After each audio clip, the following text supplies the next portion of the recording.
അപ്പൊ എങ്ങനെയാണ് അള്ളാഹുവിനെ കുറിച്ച് വിശ്വസിക്കേണ്ടത്, എങ്ങനെയാണ് റസൂലിനെ കുറിച്ച് വിശ്വസിക്കേണ്ടത്? ഇത് തീരുമാനാകാതിരുന്നാൽ പിന്നെ നമ്മുടെ ഈമാൻ ഫസാദായി പോവില്ലേ?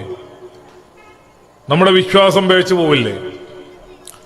ഇത് ചെറുപ്പക്കാരായ ആളുകൾ വളരെ വളരെ ഗൗരവത്തിൽ തന്നെ ആലോചിക്കണം. ഉപ്പമാര് നല്ലതുപോലെ ഗൗരവത്തിൽ ആലോചിക്കണം.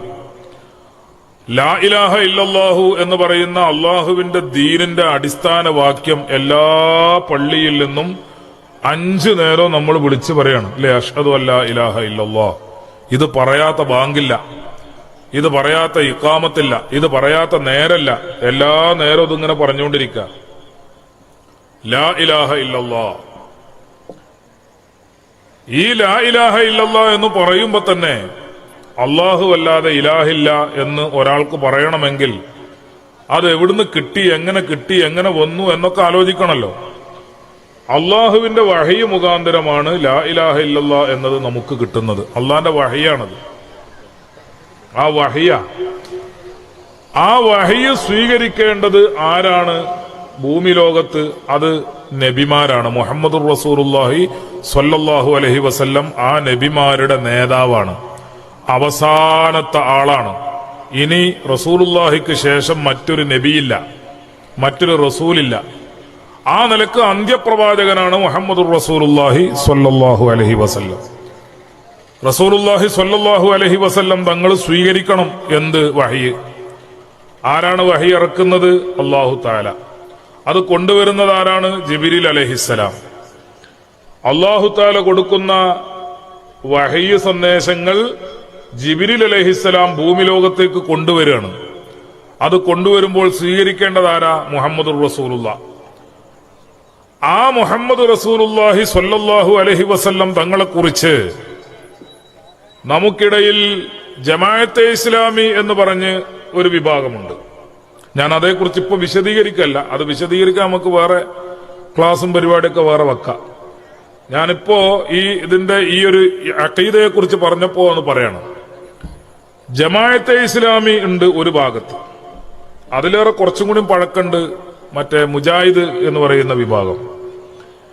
ഈ 2 വിഭാഗവും റസൂലുള്ളാഹി സ്വല്ലല്ലാഹു അലൈഹി വസല്ലം തങ്ങളെക്കുറിച്ച് എന്താണ് വിശ്വസിക്കുന്നത്? ആ വിശ്വാസമനുസരിച്ച് ഈ വഹി നബിക്ക് സ്വീകരിക്കാൻ പറ്റുമോ? അത് നമ്മൾ നോക്കണം. നമ്മളെ നാടൻ ബുദ്ധി കൊണ്ട് നോക്കിയാൽ മതി. കുറെ കിതാബ് ഒന്നും വേണ്ട. നമ്മളെ നാടൻ ബുദ്ധി കൊണ്ട് ആലോചിച്ചാൽ തന്നെ മനസ്സിലാവും.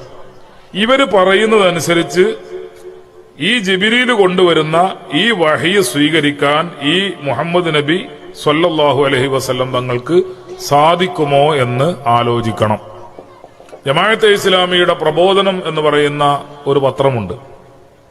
ആ പത്രത്തിൽ അവര് പറയുന്നത് മുഹമ്മദ് നബി ആമിനയുടെയും അബ്ദുള്ളയുടെയും മകനായി സാധാരണ മനുഷ്യരെ പോലെ മക്കത്ത് ജനിച്ചു എന്നാണ്. ആകെ 4 വരിയുള്ളൂ. റസൂലുള്ളാഹി സ്വല്ലല്ലാഹു അലൈഹി വസല്ലം തങ്ങളെ 4.5 വരിയിൽ പ്രബോധനം പരിചയപ്പെടുത്തുകയാണ്. ആമിനയുടെയും അബ്ദുള്ളയുടെയും മകനായി സാധാരണ മനുഷ്യർ ജനിക്കുന്നത് പോലെ മക്കത്ത് ജനിച്ചു. സാധാരണ കുട്ടികൾ വളരുന്നത് പോലെ വളർന്നു. 40 വയസ്സെത്തിയപ്പോൾ എല്ലാ പ്രവാചകന്മാർക്കും പ്രവാചകത്വം ലഭിക്കുന്നത് പോലെ മുഹമ്മദ് നബിക്കും പ്രവാചകത്വം ലഭിച്ചു. അവധി എത്തിയപ്പോൾ മദീനയിൽ വെച്ച് മരണപ്പെട്ടു.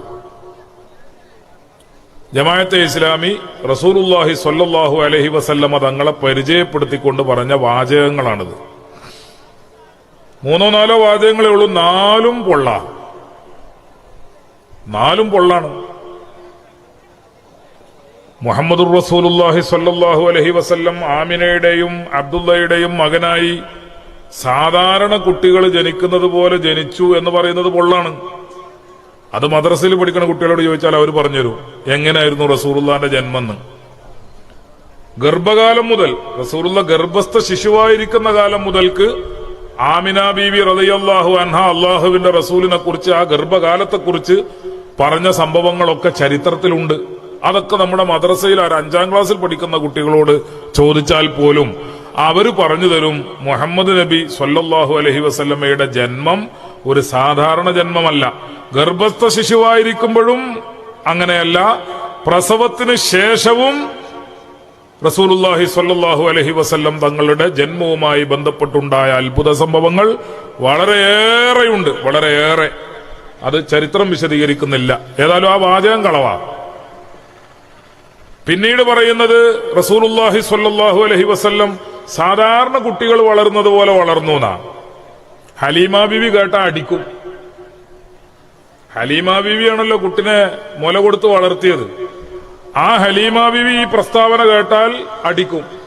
കാരണം ഹലീമ ബീവിയുടെ അനുഭവങ്ങൾ കുട്ടിയായിരിക്കുന്ന സമയത്ത്, മുല കൊടുക്കുന്ന സമയത്തും അല്ലാത്ത സമയത്തും, കുട്ടിയായിരിക്കുന്ന സമയത്ത് റസൂലുള്ളാഹി സ്വല്ലല്ലാഹു അലൈഹി വസല്ലം തങ്ങൾക്ക് സംഭവിച്ചിട്ടുള്ള അത്ഭുതങ്ങളും സിദ്ധിവിശേഷങ്ങളുമൊക്കെ ഹലീമ ബീവി വാതോരാതെ പറഞ്ഞത് ചരിത്രകാരന്മാർ ധാരാളം എഴുതി വച്ചിട്ടുണ്ട്. എല്ലാ പ്രവാചകന്മാർക്കും പ്രവാചകത്വം ലഭിക്കുന്നത് പോലെ 40 വയസ്സെത്തിയപ്പോൾ മുഹമ്മദ് നബിക്കും പ്രവാചകത്വം ലഭിച്ചു എന്ന് പറയുന്നത് മൊരം കളവാണ്.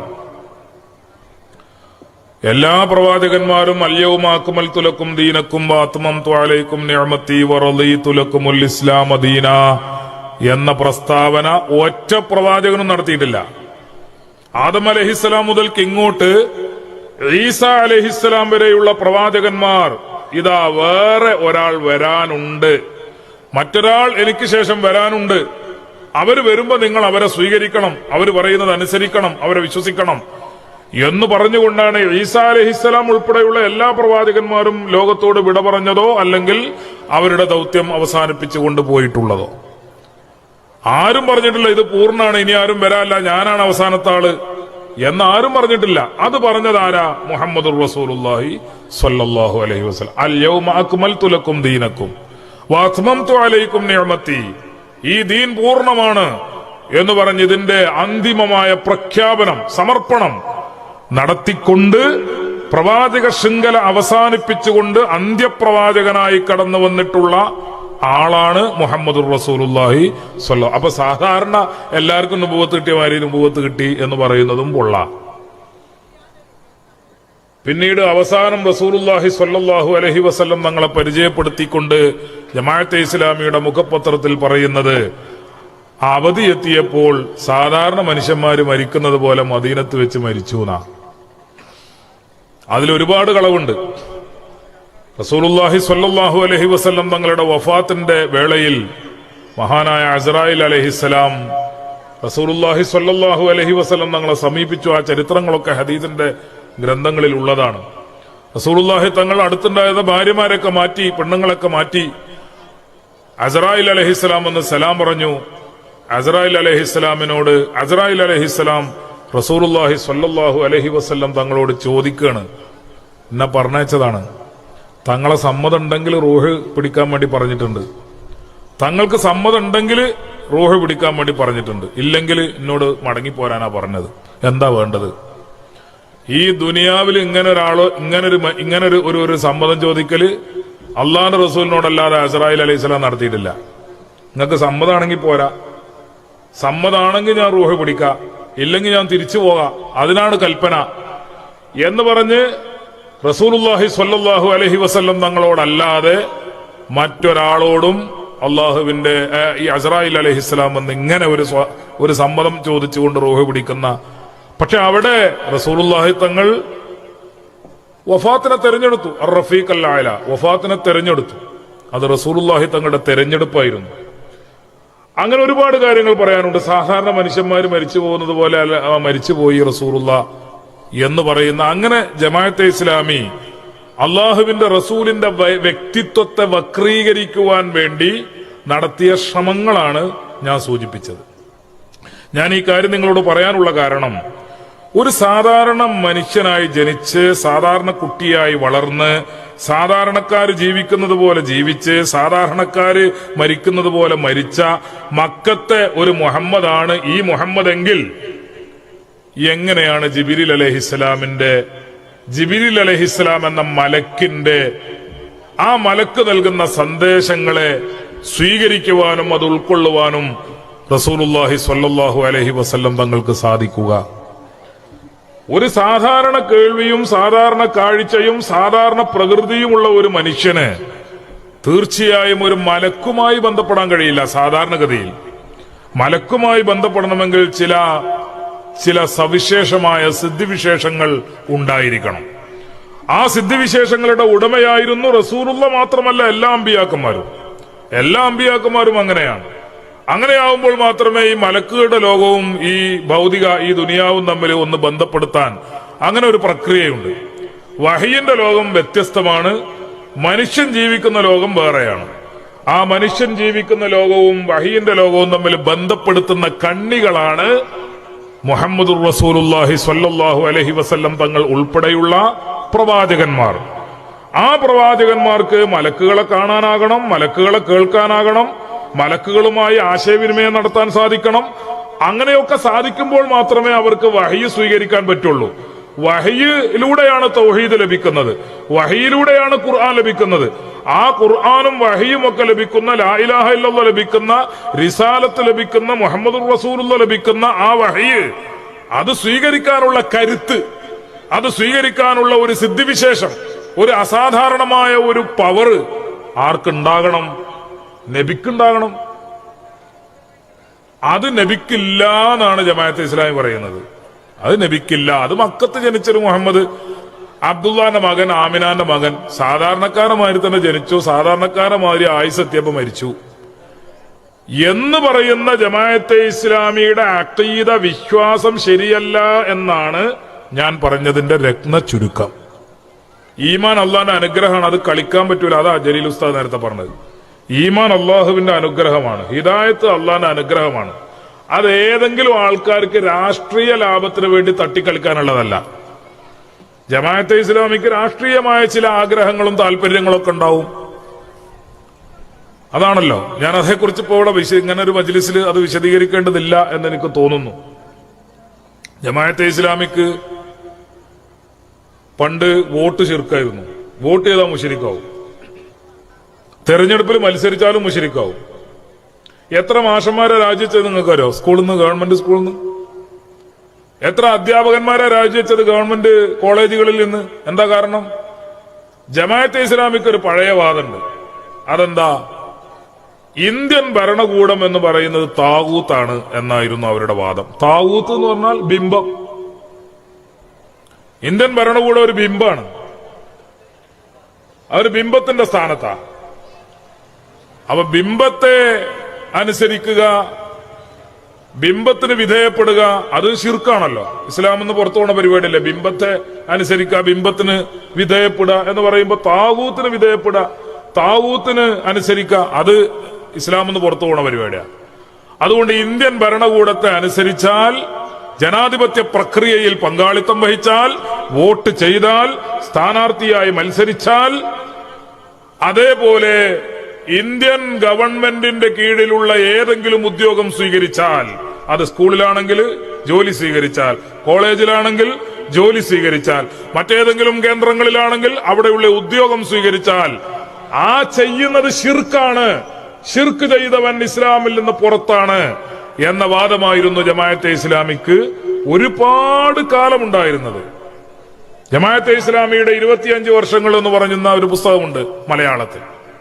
ജമാഅത്തെ ഇസ്ലാമിയുടെ 25 വർഷങ്ങൾ.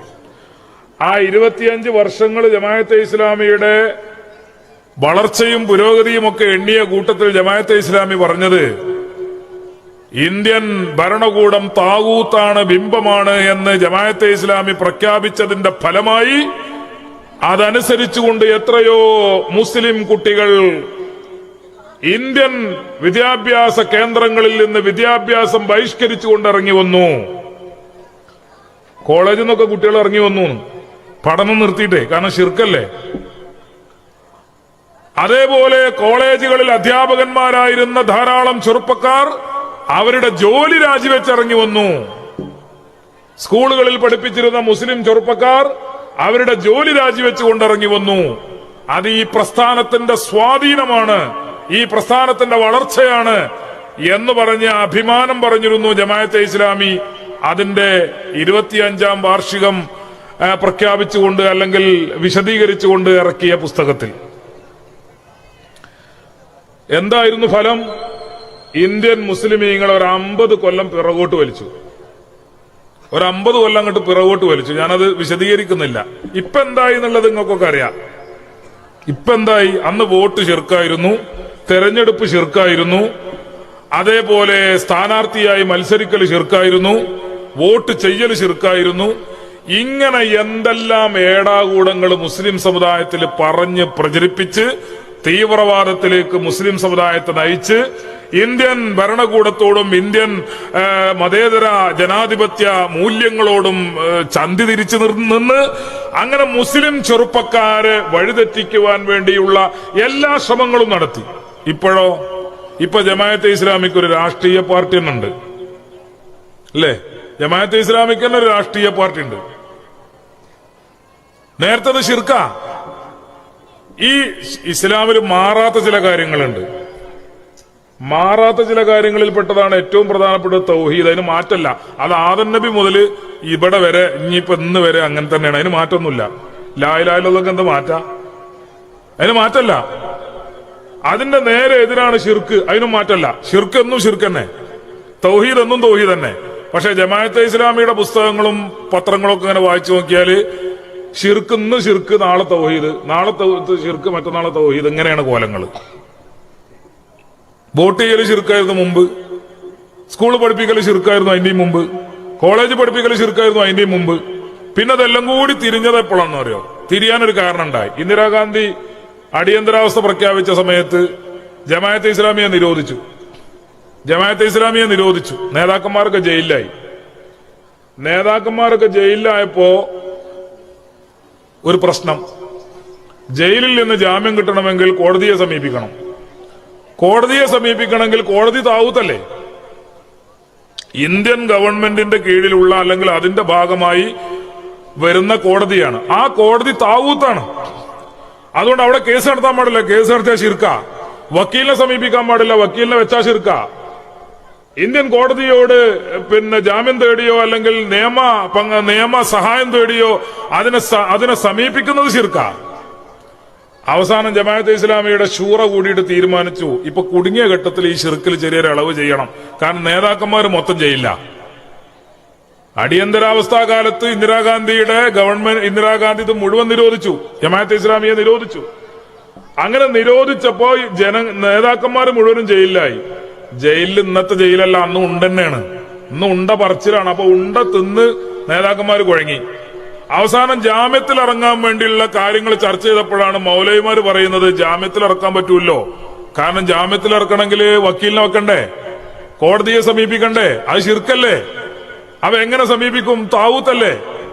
അവസാനം അടിയന്തര ശൂറ വിളിച്ചു കൂട്ടിയിട്ട് ആ ശിർക്കിൽ ചെറിയൊരു ഇളവ് നമ്മൾ ചെയ്യണം, അല്ലെങ്കിൽ ഇപ്പൊ നേതാക്കന്മാർ ഉണ്ട തിന്ന് തീരും. അങ്ങനെ ആ ശിർക്കിൽ ചെറിയൊരു ഇളവ് വരുത്തിയിട്ടാണ് അന്ന് ജാമ്യത്തിൽ ഇറക്കിയത് ആരെ? നേതാക്കന്മാരെ. നോക്കി നിങ്ങൾ ശിർക്ക് പോയ പോക്ക്. അപ്പൊ ഈ ശിർക്ക് എന്ന സാധനം മാറുന്ന സാധനമല്ല, തൗഹീദ് എന്ന സാധനം മാറുന്ന സാധനമല്ല. പക്ഷെ ജമാഅത്തെ ഇസ്ലാമിയുടെ ഒരു 10-60 കൊല്ലത്തെ ചരിത്രം ഇങ്ങനെ പരിശോധിച്ച് നോക്കിയാൽ അതിങ്ങനെ പലപ്പോഴും അങ്ങോട്ടും ഇങ്ങോട്ടും ഇങ്ങനെ മാറിക്കളിക്കണേ നമുക്ക് കാണാൻ പറ്റും. അപ്പൊ ഞാനത് പറയുന്നത്, അത് ആ വിഷയം പറയുമ്പോൾ അത് ഒരുപാട് പറയണം. ഞാൻ നിങ്ങളോട് സൂചിപ്പിക്കുന്നത് അള്ളാഹുവിന്റെ ഹബീബ് മുഹമ്മദ് റസൂലുള്ളാഹി സ്വല്ലല്ലാഹു അലൈഹി വസല്ലം തങ്ങള് ഒരു സാധാരണ മനുഷ്യനായിരുന്നു. സാധാരണ കേൾവി, സാധാരണ കാഴ്ച, സാധാരണ പ്രകൃതി, ഇതൊക്കെ ആയിരുന്നു നബിക്ക് എന്ന് ഒരാള് വിശ്വസിച്ചു കഴിഞ്ഞാൽ അതിന്റെ അർത്ഥം ഈ ദീൻ നമുക്ക് കിട്ടൂല എന്നാണ്. ഈ ദീൻ പിന്നെ ആരാ തരാ? ജിബ്രീൽ അലൈഹിസ്സലാം നേരിട്ട് വന്ന് എല്ലാരും പോക്കറ്റിലിട്ട് തന്നാലല്ലോ, അതിന് പറ്റൂല. അത് ജിബ്രീൽ അലൈഹിസ്സലാം കൊടുത്തത് റസൂലുള്ളാഹിക്കാണ്. റസൂലുള്ളാഹിക്ക് അത് വാങ്ങാനുള്ള കഴിവുണ്ടാവണം, അത് സ്വീകരിക്കാനുള്ള കഴിവുണ്ടാവണം. അത് നബിക്കില്ലായിരുന്നു എന്നാണ് ജമാഅത്തെ ഇസ്ലാമിയുടെ വാദം. മുജാഹിദിന്റെ വാദവും അത് തന്നെയാണ്. ഈ രണ്ട് വാദവും അടിസ്ഥാനപരമായി പിഴവാ. അത് വിശ്വാസത്തിലുള്ള പിഴവാണ്. ആ വിശ്വാസത്തിലുള്ള പിഴവ് സംഭവിച്ചാൽ പിന്നെ എന്തുണ്ടായിട്ടും കാര്യമില്ല. പിന്നെ ഓന്റെ മാല കിട്ടിയിട്ടും ഓന്റെ താലി കിട്ടിയിട്ടും ഓൻ പെരക്ക് ഓല തന്നിട്ടും ഓട് തന്നിട്ടും ഓൻ അവിടെ വാർക്കാൻ സിമന്റ് തന്നിട്ടും ഇവിടെ കമ്പി തന്നിട്ടും ഒന്നും കാര്യമില്ല. ഈമാൻ തൊണ്ടൊന്നും സലാമത്താവൂല. താലി കൊണ്ടും മാല കൊണ്ടൊന്നും ഈമാൻ സലാമത്താവൂല. നേരത്തെ ജലീൽ ഉസ്താദ് പറഞ്ഞ ഒരു വീടില്ലെങ്കിലും സ്വർഗത്ത് പോവും, പെണ്ണിനെ കെട്ടിച്ചിട്ടില്ലെങ്കിലും സ്വർഗത്ത് പോവും. പക്ഷെ ഈമാൻ ഫസാദായി കഴിഞ്ഞാൽ സ്വർഗത്ത് പോവില്ല. അതുകൊണ്ട് അത് ചെറുപ്പക്കാർ നല്ലതുപോലെ സൂക്ഷിക്കണം. നല്ലതുപോലെ അല്ലാഹു തആല പല രീതിയിൽ നമ്മളെ പരീക്ഷിക്കും. നല്ലതുപോലെ നോക്കണം. അപ്പോ ഞാൻ പറഞ്ഞില്ല, അത് പിഴപ്പിക്കാൻ വേണ്ടി ഒരുപാട് ആളുകൾ ഇപ്പൊ വേറൊരു കൂട്ടരുണ്ട്. തലീകെട്ടില്ലാതെ പരിഷ്കാരികൾ എന്ന പേരിൽ തലൊന്നും മറക്കാതെ പരിഷ്കാരികൾ എന്ന പേരിൽ കുറെ ആൾക്കാർ ജമാഅത്തുൽ മുജാഹിദൊക്കെ അങ്ങനെ വന്നത്. മൂല്യന്മാർക്കൊക്കെ തലീകെട്ടൊക്കെ ഉണ്ടാവുമല്ലോ. തലീകെട്ടും താടിയൊക്കെ ഉണ്ടാവുമ്പോ അത് ഒന്നും ഇപ്പൊ കാണാനൊരു മട്ടല്ല. അതൊന്നും ഇപ്പൊ ഈ പരിഷ്കൃത ലോകത്തിന് ചേർന്നതല്ല എന്ന് പറഞ്ഞിട്ട് ബലൊക്കെ ഇങ്ങനെ താടിയും മറ്റേ തലീകെട്ടും തലമറക്കലും ഒക്കെ തൊപ്പിയൊക്കെ ഒഴിവാക്കിയിട്ട് ഇറങ്ങി നോക്കി. അത് വിജയിക്കണില്ല എന്ന് കണ്ടപ്പോ പിന്നെ കുറച്ച് തലീകെട്ടുള്ള പതിപ്പ് ഇപ്പൊ പുതിയത് ഇറങ്ങിയിട്ടുണ്ട് പല കോലത്തിന്. തബ്ലീഗ് ജമാഅത്തുകാരുടെ ഒന്ന്, അതേപോലെ തരീഖത്തിന്റെ പേരിൽ ദിക്റിന്റെയും സ്വലാത്തിന്റെയും പേരിൽ കുറെ കള്ളന്മാർ, ഇങ്ങനെ പല രൂപത്തിലും നമ്മളെ പിഴപ്പിക്കാൻ വേണ്ടിയിട്ട് ആളുകൾ ഈ പല വേഷത്തിൽ വരും. ഇതൊക്കെ ജാഗ്രത, നല്ല ജാഗ്രത മുസ്ലിമീങ്ങൾ കാണിക്കണം. കാരണം അങ്ങനെയാണ് ഇപ്പൊ കാലം. തലീകെട്ടും താടിയൊക്കെ അങ്ങനെ കണ്ടാൽ തബ്ലീഗ് ജമാഅത്തിന്റെ ആളുകൾ വഹാബിയത്തിനേക്കാൾ കടുത്ത ബിദ്അത്തിന്റെ ഉടമകളാണ് തബ്ലീഗ് ജമാഅത്തുകാർ. റസൂലുള്ളാഹി സ്വല്ലല്ലാഹു അലൈഹി വസല്ലം തങ്ങള് അത്തഹിയ്യാത്ത് ഓതുന്ന സമയത്ത് അയ്യുഹൻ നബിയു അസ്സലാമു അലൈക അയ്യുഹൻ നബിയു എന്ന് പറയുമ്പോൾ ഇമാം ഗസാലിയെ പോലുള്ള മഹാന്മാർ പറഞ്ഞിട്ടുള്ളത് അവിടെ റസൂലുള്ളാന്റെ രൂപം നമ്മളെ മനസ്സിലേക്ക് കൊണ്ടുവരണം എന്നാ. അസ്സലാമു അലൈക അയ്യുഹൻ നബിയു എന്ന് സലാം പറയണ സമയത്ത് റസൂലുള്ള നമ്മളെ മനസ്സിൽ വേണം. അവിടെ നിന്റെ കഴുതനെ കൊടുന്നാലും റസൂലുള്ളാനെ കൊണ്ടുവരാൻ പാടില്ല എന്നാണ് തബ്ലീഗ് ജമാഅത്തിന്റെ വാദം. നിന്റെ കഴുതല്ലേ, ആ കഴുതയെ അല്ലെങ്കിൽ കുതിരയെ മനസ്സിൽ കൊണ്ടുവന്നാലും ആരെ കൊണ്ടുവരാൻ പാടില്ല? റസൂലുള്ളാഹി തങ്ങളെ കൊണ്ടുവരാൻ പാടില്ല എന്നാണ് തബ്ലീഗ് ജമാഅത്തിന്റെ വാദം. അതുകൊണ്ടാ പറഞ്ഞത് വഹാബിയത്തിനേക്കാൾ കടുത്തതാണ്. ഇങ്ങനെ പിഴച്ച വാദങ്ങൾ അതെല്ലാം കൂടി ബാണ്ടം കെട്ടിപ്പേറി തലീകെട്ടും താടിയൊക്കെ നീട്ടിവെച്ച് വലിയ നീളക്കുപ്പായൊക്കെ ഇട്ടിട്ട് ആളുകളെ പിഴപ്പിക്കാൻ വേണ്ടി നടക്കുന്ന ഒരുപാട് കാക്കമാര് അതിന്റെ പിന്നിൽ. ജാഹിലിയ്യത്തിന്റെ പ്രതീകങ്ങൾ, ദീനിനെ സംബന്ധിച്ചൊന്നും അറിയില്ല, ഇസ്ലാമിനെ സംബന്ധിച്ചൊന്നും അറിയില്ല, ഒരു ചുക്കും അറിയാതെ അള്ളാഹുവിന്റെ ദീനാണ് എന്നും പറഞ്ഞ് ലലാലത്ത് പ്രചരിപ്പിക്കുന്ന ആളുകളെ നമ്മുടെ ഗ്രാമങ്ങളിൽ പോലും നമുക്ക് കാണാൻ പറ്റും. വളരെ ശ്രദ്ധിക്കണം, വളരെ സൂക്ഷിക്കണം. അതുപോലെ ദിക്റിന്റെയും സ്വലാത്തിന്റെയും പേരിൽ ആളെ പേപ്പിക്കണ കുറെ ആൾക്കാരുണ്ട്. ത്വരീഖത്ത് എന്ന് പറഞ്ഞിട്ട് കുറച്ചൊരു വലിയ തസ്ബീഹ്, അതേപോലെ ഒരു നീണ്ട താടിയും നല്ലൊരു പച്ച മുണ്ടുണ്ടായാൽ കുപ്പായൊന്ന് വലുതാക്കിയാൽ ഓനാരായി ഷെയ്ഖായി. അങ്ങനെ ഒരു ഷെയ്ഖും സംഗതിയൊന്നുമില്ല. അഹ്ലുസ് സുന്നത്തി വൽ ജമാഅത്തിന്റെ ത്വരീഖത്ത് എന്ന് പറയുന്നത് അത് വലിയ മഹത്വമുള്ള, വലിയ പദവിയുള്ള, വലിയ നിബന്ധനകളുള്ള വലിയ സ്ഥാനമാണ്. ആ ത്വരീഖത്തിൽ ബയ്യത്ത് ചെയ്യുക, യഥാർത്ഥ ത്വരീഖത്തിൽ ബയ്യത്ത് ചെയ്യുക എന്ന് പറഞ്ഞാൽ അതിന്റെ അർത്ഥം എന്താ? അതിനെന്തിനാണ് ബയ്യത്ത് ചെയ്യണത്? അത് ബയ്യത്ത് ചെയ്യുന്നത് ഒന്ന് നമ്മുടെ അമലിൽ ഇഖ്ലാസ് ഉണ്ടാകാനാ. ത്വരീഖത്തിൽ ബയ്യത്ത് ചെയ്യുന്നത് അമലിൽ ഇഖ്ലാസ് ഉണ്ടാകാനാ. രണ്ടാമത്തത് മരിക്കുന്ന സമയത്ത് ലാ ഇലാഹ ഇല്ലല്ലാഹു എന്ന് ചൊല്ലി മരിക്കണം. അതൊരു മുരീദിന് ഷെയ്ഖ് കലിമ ഓർമ്മപ്പെടുത്തി കൊടുക്കും. ഇത് രണ്ടുമാണ് ഒരാൾ ത്വരീഖത്തിൽ ബയ്യത്ത് ചെയ്യുന്നതിന്റെ പ്രധാനപ്പെട്ട ലക്ഷ്യങ്ങൾ. അപ്പൊ നമുക്കൊരു നല്ല ഷെയ്ഖിനെ കിട്ടിയില്ല, ഈ കാലത്ത് കിട്ടൂല. ഈ കാലഘട്ടത്തിൽ മുറബിയായ ഷെയ്ഖിനെ കണ്ടെത്തുക എന്ന് പറയുന്നത് വളരെ വളരെ പ്രയാസമാണ്, സാധിക്കൂല. ആ മുറബിയായ ഷെയ്ഖിനെ ബയ്യത്ത് ചെയ്യാനുള്ള യോഗ്യതയാണെങ്കിലോ അതൊരുപാടുണ്ട്, ആ യോഗ്യതകൾ ഒക്കാനും സാധിക്കൂല, അതും വളരെ പ്രയാസ. അങ്ങനത്തെ ഒരു ഘട്ടത്തിൽ നമുക്ക് ഈ ഫലം കിട്ടണ്ടേ? ഈ ഫലം എന്താ? നമ്മളെ അമലിൽ ഇഖ്ലാസ് ഉണ്ടാകുക, നമ്മൾ മരിക്കണ സമയത്ത് കലിമ ഓർമ്മപ്പെടുത്തി തരാ. ഇത് രണ്ടും നമുക്കും വേണ്ടേ? അതിനെന്താ മാർഗം? അതിന് പണ്ഡിതന്മാരൊക്കെ പറഞ്ഞ മാർഗം, എല്ലാ പണ്ഡിതന്മാരും പറഞ്ഞ മാർഗം റസൂലുള്ളാഹി സ്വല്ലല്ലാഹു അലൈഹി വസല്ലമ തങ്ങളുടെ പേരിൽ സ്വലാത്ത് വർദ്ധിപ്പിക്കുക. സ്വലാത്ത് അങ്ങനെ ചൊല്ലിക്കൊണ്ടിരിക്കന്നെ. അങ്ങനെ സ്വലാത്ത് ചൊല്ലി ചൊല്ലി മദീനയുമായിട്ടുള്ള ആ ബന്ധമുണ്ടല്ലോ, മദീനയുമായിട്ടുള്ള നമ്മുടെ ആ ഹൃദയബന്ധം, അതങ്ങനെ ഊട്ടി ഉറപ്പിച്ച് ജീവിച്ച ഒരു മനുഷ്യൻ, ഒരു മുഅ്മിനായ മനുഷ്യൻ, അവൻ മരിക്കുന്ന സമയത്ത് ആര് വരും? റസൂലുള്ളാഹി സ്വല്ലല്ലാഹു അലൈഹി വസല്ലമ തങ്ങൾ വരും, അള്ളാന്റെ റസൂല് വരും. എല്ലാ ശൈഖന്മാരും ശൈഖാണ് റസൂലുള്ള. എല്ലാ ശൈഖന്മാരുടെയും ശൈഖാണ് റസൂലുള്ള. അന്ന് ശൈഖ് എന്നുള്ള പേരില്ലാന്നേ ഉള്ളൂ, തരീഖത്ത് എന്നുള്ള പേരില്ലാന്നേ ഉള്ളൂ, മുരീദ് എന്നുള്ള പേരില്ലാന്നേ ഉള്ളൂ. ഷെയ്ഖ്, ത്വരീഖത്ത്, മുരീദ്, സാലിക്ക്, സുലൂക്ക്, ഈ പേരുകളൊക്കെ പിന്നെ വന്നതാ. പക്ഷെ ആ പണി അന്നുണ്ട്. എന്താ പണി? റസൂലുള്ളയാകുന്ന ഷെയ്ഖ് സ്വഹാബത്താകുന്ന മുരീദുമാരിൽ എടുത്ത പണിയാണ് ഈ ത്വരീഖത്തിന്റെ പണി. തസ്കിയത്ത് എന്ന പണി, തർബിയത്ത് എന്ന പണി, അത് ഷെയ്ഖ് മുരീദിൽ എടുക്കുന്നതാണ്. അത് റസൂലുള്ള സ്വഹാബത്തിൽ എടുത്തതാ. അപ്പൊ റസൂലുള്ളാന്റെ സ്ഥാനത്ത് നിന്ന്, സ്വഹാബത്തിന്റെ മുരീദുമാരുടെ സ്ഥാനത്ത് മുരീദുമാരിൽ നിന്ന് അങ്ങനെ നിർവഹിക്കേണ്ട ഒരു പ്രക്രിയയാണ്. അതിന് കുറച്ച് പണിയുണ്ട്, ചെറിയ പണി കൊണ്ട് നടക്കൂല. അപ്പൊ അതിന് സാധ്യമല്ലാത്ത ഒരു കാലഘട്ടത്തിൽ ഈ ഫലം നേടാനുള്ള ഏറ്റവും നല്ല മാർഗം റസൂലുള്ളാന്റെ പേരിൽ സ്വലാത്ത് ചെല്ല, സ്വലാത്ത് വർദ്ധിപ്പിക്കുക, ചൊല്ലിക്കൊണ്ടേയിരിക്കുക. അങ്ങനെ ചൊല്ലി ചൊല്ലി ജീവിക്കുന്ന ഒരു മനുഷ്യൻ, അവൻ മരിക്കുന്ന സമയത്ത് റസൂലുള്ള വരും. റസൂലുള്ള വന്നിട്ട് കലിമ ചൊല്ലിത്തരും. അള്ളാന്റെ റസൂൽ വന്നിട്ട് കലിമ ചൊല്ലിത്തരും. അതിലും വലിയ നേട്ടം അതിന് സ്വലാത്ത് ചെല്ലണം, നല്ലതുപോലെ സ്വലാത്ത്. അങ്ങനെ ഒരു മജ്ലിസിൽ വെച്ചിട്ട് മാത്രമല്ല, എല്ലാ സ്ഥലത്തും എല്ലാ സമയത്തും സ്വലാത്ത് എപ്പോഴും ചെല്ലാം.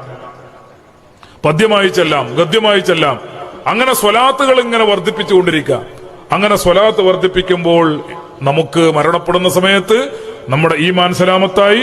അള്ളാഹുവിന്റെ ഹബീബ് സല്ലല്ലാഹു അലൈഹി വസല്ലം നമുക്ക് കലിമ ഓർമ്മപ്പെടുത്തി അങ്ങനെ മരിക്കാൻ നമുക്ക് സാധിക്കും. അപ്പൊ ഞാൻ പറഞ്ഞത്, ത്വരീഖത്തിന്റെ പേരിൽ പേപ്പിക്കണവരുണ്ട്. തബ്ലീഗ് ജമാഅത്ത് എന്ന് പറഞ്ഞിട്ട് കുപ്പായം താടിയൊക്കെ വെച്ചിട്ട് പഴപ്പിക്കുന്ന ആൾക്കാരുണ്ട്. ജമാഅത്തെ ഇസ്ലാമി എന്ന് പറഞ്ഞിട്ട് ഇസ്ലാം ആയിട്ട് യാതൊരു ബന്ധമല്ലാതെ രാഷ്ട്രീയമായിട്ട്, രാഷ്ട്രീയ പ്രവർത്തനങ്ങളുമായിട്ട്, തീവ്രവാദമായിട്ട് നടന്നിട്ട് ജനങ്ങളെ പഴപ്പിക്കുന്ന ആൾക്കാരുണ്ട്. മുജാഹിദ് എന്ന് പറഞ്ഞിട്ട് ഒരുപാട് ഗ്രൂപ്പുണ്ട്. അടർന്ന് പിളർന്ന് പൊളിഞ്ഞു മാറി ഒരു 5-8 ഉണ്ട് മുജാഹിദ് എന്ന് പറഞ്ഞിട്ട്. ഇപ്പൊ ഏതാണ് എന്താണെന്ന് തന്നെ തിരിച്ചറിയാൻ പറ്റാത്ത രൂപത്തിൽ അതൊരു 5-8 വേറെയുണ്ട്. ഇതെല്ലാം വളരെ സൂക്ഷിച്ച് മനസ്സിലാക്കി നമ്മുടെ മുസ്ലിമീങ്ങൾ വളരെ ജാഗ്രത പാലിക്കണം. ആ ജാഗ്രത നമ്മിലും നമ്മുടെ മക്കളിലും ഉണ്ടാക്കാനാണ് നമ്മുടെ SSF പ്രവർത്തിക്കുന്നത്, SYS അതിനാണ് പ്രവർത്തിക്കുന്നത്, കേരള മുസ്ലിം ജമാഅത്ത് അതിനാണ് പ്രവർത്തിക്കുന്നത്. അതുകൊണ്ട് ചെറുപ്പക്കാരോട്, രക്ഷിതാക്കളോട് വളരെ വിനയത്തോടെ ഞാൻ ഓർമ്മപ്പെടുത്തുകയാണ്. നമ്മൾ മദ്രസയിൽ കുട്ടികളെ ചേർക്കാറുണ്ട് പ്രായമാകുമ്പോ, സ്കൂളിൽ കുട്ടികളെ ചേർക്കാറുണ്ട് പ്രായമാകുമ്പോ. അതേപോലെ നമ്മുടെ കുട്ടികളെ ഒരു 12 വയസ്സെത്തിയാൽ നമ്മുടെ കുട്ടികളെ SSFൽ കൊണ്ടുപോയി രക്ഷിതാക്കൾ തന്നെ നേരിട്ട് ചേർക്കണം. ആ രൂപത്തിൽ പ്രാധാന്യം കൊടുക്കണം. SSFൽ കുട്ടികളെ കൊണ്ടുപോയി ചേർക്കണം. അങ്ങനെ SSFലൂടെ വളരുന്ന കുട്ടികൾ പിന്നീട് SYSലെത്തി അങ്ങനെ നമ്മുടെ ദീനിന്റെ പ്രവർത്തനങ്ങളുമായി ബന്ധപ്പെട്ട് ആ കുട്ടികളെ കൊണ്ട് നമുക്കൊരു വിഷമം ഭാവിയിൽ ഉണ്ടാകാത്ത രീതിയിൽ നമ്മുടെ കുട്ടികളെ വളർത്താൻ വേണ്ടി നമ്മൾ ശ്രമിക്കണം. പഴയ കാലത്തെ പോലെയല്ല. ഈമാൻ ഫസാദാക്കുന്ന പ്രവർത്തനങ്ങൾ ഒരു ഭാഗത്ത് നടക്കുന്നു, മറ്റൊരു ഭാഗത്ത് കുട്ടികളുടെ ജീവിതം കൊണ്ട് പന്താടുന്ന സാഹചര്യം, കുട്ടികളെ നശിപ്പിക്കുന്ന മയക്കുമരുന്നിന്റെയും കള്ളിന്റെയും കഞ്ചാവിന്റെയും ഒക്കെ ലോബികൾ നമ്മുടെ കേരളത്തിൽ ഗ്രാമങ്ങളിൽ പോലും, അതേപോലെ തന്നെ നമ്മുടെ സ്കൂൾ പരിസരങ്ങളിൽ, കോളേജ് പരിസരങ്ങളിൽ അങ്ങനെ കുട്ടികളെ പിഴപ്പിക്കാനും അവരെ തട്ടിയെടുക്കാനും വേണ്ടി പ്രവർത്തിച്ചുകൊണ്ടിരിക്കുന്ന ധാരാളം ആളുകൾ വേറെയും. അതുകൊണ്ട് നല്ല ജാഗ്രത. രക്ഷിതാക്കൾ മക്കളെ സംബന്ധിച്ച് ആത്മവിശ്വാസം ഉണ്ടാവണമൊക്കെ നല്ല തന്നെ. എന്റെ കുട്ടി അങ്ങനൊന്നും ചെയ്യൂല, എന്റെ മകള് അങ്ങനൊന്നും ചെയ്യൂല, അങ്ങനൊക്കെ ഒരു വിചാരമൊക്കെ ഉണ്ടായിക്കോട്ടെ മനസ്സിൽ. പക്ഷേ ഒരു കണ്ണ് വേണം. ഏത് കുട്ടിയാണെങ്കിലും, ഏത് ആചാര കുട്ടിയാണെങ്കിലും, ഏത് മൂല്യര കുട്ടിയാണെങ്കിലും, ആരുടെ മക്കളാണെങ്കിലും ആ മക്കളുടെ കാര്യത്തിൽ ഒരു ജാഗ്രത വേണം. പഴയതുപോലെയല്ല കാലം. ഇപ്പോ പഴയ കാലത്ത് നമ്മളെ വയസ്സായ അമ്മയും ബാപ്പയും ഒക്കെ പറയാറുണ്ട്, വാതിലടച്ചില്ലേ മഗ്രിബായാല് വീട്ടിന്റെ അകത്തേക്ക് വിളിച്ചിട്ട് ചോദിക്കും, ബാപ്പ വാതിലടച്ചില്ലേ, കുട്ടികളൊക്കെ വന്നില്ലേ, വാതിലടച്ചില്ലേ എന്ന് ചോദിച്ചാൽ സമാധാനായി. അടുക്കളന്റെ ഭാഗത്തൊരു വാതിലും പൂമുഖത്തിന്റെ ഭാഗത്തൊരു വാതിലുമാണ് അടച്ച് കുട്ടികളൊക്കെ അതിന്റെ ഉള്ളിലുണ്ടെന്ന് ഉറപ്പുവരുത്തിയ സമാധാനായി. എല്ലാരും വന്നല്ലോ, വാതിലടച്ചല്ലോ, ഇനി സമാധാനത്തോടെ കടന്നുറങ്ങാം. പഴയ കാലത്ത് ഇപ്പൊ വാതിലടച്ചാൽ സമാധാനം പോയി, 2 വാതിലും അടച്ചാൽ സമാധാനം പോയി, 3ാമത്തെ വാതിലടച്ചാൽ പിന്നെയും സമാധാനം പോയി. എത്ര വാതിലടക്കണം അത്രത്തോളം സമാധാനം പോയി.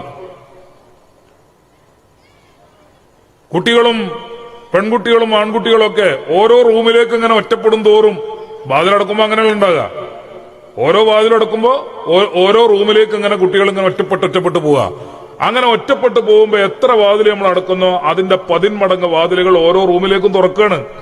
ഒരു ടെലിഫോണും ഒരു നെറ്റ് കണക്ഷനും ഉണ്ടെങ്കിൽ 10,000-കണക്കിന് വാതിലുകളാണ് ലോകത്തിന്റെ എല്ലാ ഭാഗത്തുനിന്നുമായിട്ട് നമ്മളെ റൂമിലേക്ക് തുറക്കുന്നത്.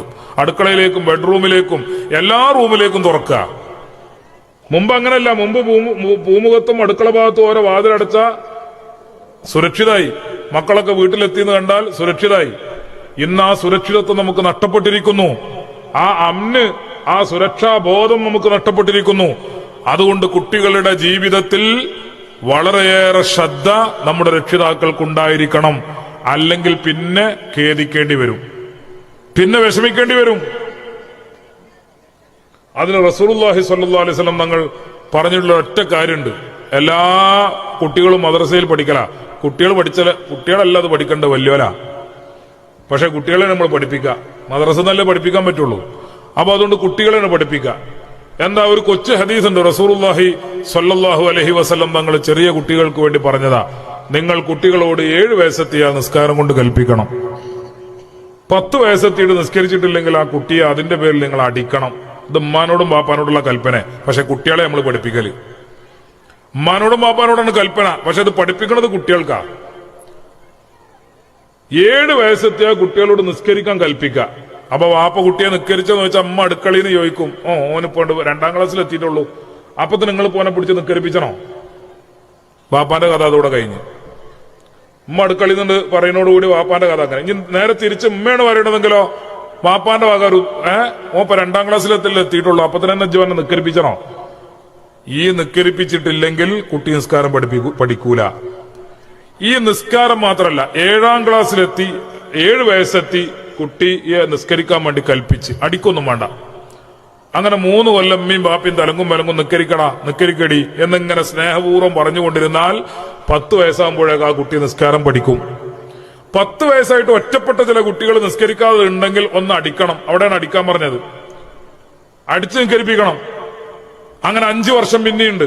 15 വയസ്സ് വരെ ആ കുട്ടിയുടെ പരിശീലനാണ്. ആ കുട്ടി 15 വയസ്സാത്തുമ്പോ 5 വഖത്ത് നിസ്കാരം കൃത്യമായിട്ട് സ്വന്തമായി നിസ്കരിക്കാൻ തുടങ്ങും. ആ നിസ്കരിക്കണ കുട്ടിനെ കൊണ്ട് പിന്നെ നിങ്ങൾക്ക് ബേജാറില്ല. പിന്നെ ബേജാറാണ്ട. പിന്നെ കാണുന്ന മൂല്യന്മാരോടും ഉസ്താദന്മാരോടും തങ്ങന്മാരോടൊക്കെ എന്റെ കുട്ടിക്ക് വേണ്ടി ദ്വാരക്കണം, മക്കൾക്ക് വേണ്ടി ദ്വാരക്കണം. ഈ മക്കൾക്ക് വേണ്ടി ദ്വാരക്കണം എന്നിങ്ങനെ പറയുന്നതിന്റെ കാരണം എന്താ? ചെറുപ്പത്തിൽ നോക്കിയിട്ടില്ല. അതുകൊണ്ടാ 7 വയസ്സെത്തുമ്പോ കുട്ടി ഞങ്ങൾ നിസ്കരിപ്പിക്ക്. 10 വയസ്സെത്തുമ്പോ നിസ്കരിച്ചിട്ടില്ലെങ്കിൽ അടിച്ച് നിസ്കരിപ്പിക്ക്. 15 വയസ്സെത്തുമ്പോഴേക്ക് ആ കുട്ടി സ്വയം നിസ്കരിക്കട്ടെ. അങ്ങനെ നിസ്കരിക്കുന്ന ഒരവസ്ഥ കുട്ടിക്ക് വന്നു ചേർന്നാൽ ആ കുട്ടി കുടിക്കൂല, ആ കുട്ടി മയക്കുമരുന്നിന് അടിമയാവൂല, ആ കുട്ടി ഇമ്മാനെയും ബാപ്പാനെയും നിസ്കരിക്കൂല. ആ കുട്ടിന്റെ പേരിൽ ഉമ്മയും ബാപ്പയും ഖേദിക്കേണ്ടി വരില്ല, ദുന്യാവിലും ഖേദിക്കേണ്ടി വരില്ല, ആഖിറത്തിലും ഖേദിക്കേണ്ടി വരില്ല. പക്ഷെ ഈ പരിശീലനം കൊടുക്കണം, ഈ തെർബിയത്ത് കൊടുക്കണം. അത് റസൂലുള്ള പഠിപ്പിച്ച തെർബിയത്താ. പക്ഷെ നമ്മൾ എത്ര ആൾക്കാർ കൊടുക്കലുണ്ട്? നിസ്കരിച്ചാത്തിന്റെ പേരിൽ കുട്ടീനെ അടിച്ച എത്ര ആൾക്കാരുണ്ട് നമ്മളെ നാട്ടില്? നിസ്കരിക്കാത്തതിന്റെ പേരിൽ കുട്ടികളെ അടിച്ചേ. 7 വയസ്സെത്തുമ്പോ പോയി നിസ്കരിക്കുന്ന പറയുന്ന എത്ര ഉമ്മമാരുണ്ട്, എത്ര ഉപ്പമാരുണ്ട്. ഇത് നമ്മൾ തിരിച്ചു വരണം. ആ തെർബിയത്തിലേക്ക്, റസൂലുള്ള നമ്മളെ പഠിപ്പിച്ച തെർബിയത്ത്, ആ തെർബിയത്തിലേക്ക്, ആ പരിപാലനത്തിലേക്ക് നമ്മൾ തിരിച്ചു വന്നാൽ നമ്മളെ കുട്ടികൾക്ക് ഒരു ദോഷം സംഭവിക്കൂല. എല്ലാ കുട്ടികളും നമുക്ക് തന്നെ ഉണ്ടാവും. കുട്ടികളൊക്കെ അങ്ങനായി എന്ന് പറഞ്ഞിട്ട് ദ്വാരക്കാൻ പറഞ്ഞ് നിലവിളിക്കേണ്ട യാതൊരു അവസ്ഥയുണ്ടാവില്ല. കുട്ടികളൊക്കെ നന്നാവും. അത് നന്നാകാൻ വേണ്ടി ഉമ്മിയും ദ്വാരക്കണം. അതോടൊപ്പം ഈ പറഞ്ഞ പ്രവർത്തനങ്ങളൊക്കെ നടത്തും വേണം. അങ്ങനെ നടത്തി നമ്മുടെ സുന്നത്ത് ജമാഅത്തിൽ ദീനിൽ ഉറപ്പിച്ച് കുട്ടികളെ നിർത്തണം. ഇതിപ്പോ ഏതൊക്കെയാണ് ഇതിന്റെ സമാന്തരമായിട്ട് വന്നതെന്ന് എണ്ണിപ്പറയാൻ പറ്റാത്ത രൂപത്തിൽ ഓരോരുത്തർക്കും തോന്നിയത് ഓരോരുത്തരും വിളിച്ചു പറഞ്ഞുകൊണ്ടിരിക്കണ കാലാണിപ്പോ. പണ്ട് പൊന്മള ഉസ്താദ് ചെമ്മാട് ദർസ് നടത്തുന്ന സമയത്ത് ഒരു ചങ്ങായി വന്നു. തലക്കട്ടൂർക്കാരനാണ്, കുഞ്ഞമ്മദ് എന്നാ പേര്. ഓൻ വന്നിട്ട് ഉസ്താദിന്റെ മുമ്പിൽ ഇരുന്നിട്ട് പറഞ്ഞു, ഞാൻ ഉസ്താദിനെ കാണാൻ നിൽക്കായിരുന്നു. കുറെ വട്ടം വരാൻ ശ്രമിച്ചിട്ട് ഉസ്താദ് ഇവിടെ ഇല്ല എന്ന് പറഞ്ഞാൽ അങ്ങനെ തിരിച്ചു പോകും. ഇപ്പൊ ഒന്ന് കണ്ടു കിട്ടിയതാണ്. എന്തെങ്കിലും പോന്നു? ഞാൻ പോകുന്ന ഉസ്താദിനെ പോലത്തെ ഒരാളോടല്ലാതെ ഇത് പറഞ്ഞാൽ മനസ്സിലാവില്ല. സാധാരണക്കാർക്ക് ഇത് പറഞ്ഞാൽ മനസ്സിലാവില്ല. അതുകൊണ്ട് ഉസ്താദിനെ പോലത്തെ ഒരു ആലിമിനോട് ഇത് പറയണം എന്ന് വിചാരിച്ച് ഞാൻ പോകുന്ന. എന്തേ കാര്യം? അപ്പൊ ഇയാള് പറഞ്ഞു, ഉസ്താദ് എന്നോട് ഖുർആൻ സംസാരിക്കുകയാണ്. ഓനോട് ഖുർആൻ സംസാരിക്കണമല്ലോ. ആരോടാ പറയണേ? പൊന്മുളസ്ഥാനോടല്ലേ പറയണേ? എന്നോട് ഖുർആൻ സംസാരിക്കുകയാണ്. അപ്പൊ ഉസ്താദ് ഇങ്ങനെ ഇവനോട് പറഞ്ഞു, ഞാനും തന്നെ ഇപ്പൊ ഒരാളെ കാത്തിരിക്കായിരുന്നു. നിങ്ങൾ പറഞ്ഞ മാതിരി തന്നെ ഇത് എല്ലാവരോടും പറയാൻ പറ്റൂലല്ലോ. ഇത് എല്ലാവരോടും പറയാൻ പറ്റില്ല, ഇത് തിരിയണോളല്ലേ പറയാൻ പറ്റുള്ളൂ. അപ്പൊ ഞാനൊരാളെ കിട്ടായിട്ട് ഇങ്ങനെ കാത്തിരിക്കുകയായിരുന്നു. എന്തേ ഉസ്താദേ? അല്ല, എന്നോട് സംസാരിക്കാൻ തുടങ്ങിയിട്ട് കുറെ കാലമായിക്കണേ. എന്നോട് ഖുർആൻ സംസാരിക്കാൻ തുടങ്ങിയിട്ട് കുറെ കാലമായിക്കണേ. നിങ്ങളോട് സംസാരിക്കുന്നുണ്ടോ? എന്നോട് സംസാരിക്കുന്നുണ്ട്. എന്താ നിങ്ങളോട് സംസാരിക്കണത്? എന്നോട് സംസാരിക്കണത് തലക്കെട്ടൂർക്കാരൻ കുഞ്ഞമ്മദ് മൊരം കള്ളനാണെന്നാണ് എന്നോട് ഖുർആൻ സംസാരിച്ചുകൊണ്ടിരിക്കുന്നത്. പറഞ്ഞല്ലോ തുടങ്ങിയിട്ട് കുറെ കാലമായിക്കണേ. തലക്കെട്ടൂർക്കാരൻ കുഞ്ഞമ്മദ് മൊരം കള്ളനാണ്. ആ പോക്ക് അന്നാണ് ചാടിക്കൊടഞ്ഞ് പോയി വാതിലങ്ങട്ട് ചുമരുമൊക്കെ അടിച്ചിട്ടൊരു പോക്കാണ് പോയിട്ട് ഞങ്ങൾ പേടിച്ചുപോയി. ആ പോക്കോൻ പോയതാ. പിന്നെ അതോടുകൂടെ ഓന്റെ സംസാരം നിന്നു. ഓനോട് ഖുർആൻ സംസാരിക്കൽ അതോടുകൂടെ നിന്നു. ഇങ്ങനത്തെ ഓരോ മൊരം കള്ളന്മാര് ഖുർആന്റെ പേരിലും സുന്നത്തിന്റെ പേരിലും അതേപോലെ തബ്ലീഗിന്റെ പേരിലും തരീഖത്തിന്റെ പേരിലും നമ്മളെ മക്കളെ വഴിതെറ്റിക്കാൻ വേണ്ടിയിട്ട് എല്ലാ ഗ്രാമങ്ങളിലും പട്ടണങ്ങളിലും ഒക്കെ ഊരി ചുറ്റുന്നുണ്ട്. ഇവരൊക്കെ ആരടുത്തുനിന്നാണ് പൈസ വാങ്ങിക്കണമെന്നുള്ളത് വേറെ അന്വേഷിക്കണം. അതുകൊണ്ട് നമ്മളെ മക്കളെയും നമ്മളെ ചെറുപ്പക്കാരെയും നമ്മുടെ സഹോദരങ്ങളും നമ്മുടെ കാരണവന്മാരും ഒക്കെ വളരെ ജാഗ്രതയോടെ, അള്ളാഹു തന്നിട്ടുള്ള ദീനാണ്, അള്ള തന്ന ഈമാനാണ്, അള്ളാഹു തന്ന ഹിദായത്താണ്, അത് റബ്ബ് ഓശാരമായി തന്നതാണ്, അത് കുട്ടിക്കളി കളിക്കാനുള്ളതല്ല, അതേതെങ്കിലും ഇങ്ങനെയുള്ള ജാഹിലുകൾക്ക് മുമ്പിൽ സമർപ്പിക്കാനുള്ളതല്ല എന്ന ബോധം നമ്മുടെ ചെറുപ്പക്കാർക്കും കാരണന്മാർക്കും ഒക്കെ ഉണ്ടായിരിക്കണം. അതിനാണ് നമ്മളെ മജ്ലിസ്, അതിനാണ് SYS, ആ ബോധം ഉണ്ടാക്കാനാണ് മുസ്ലിം ജമാഅത്ത്, അതിനാണ് SSF.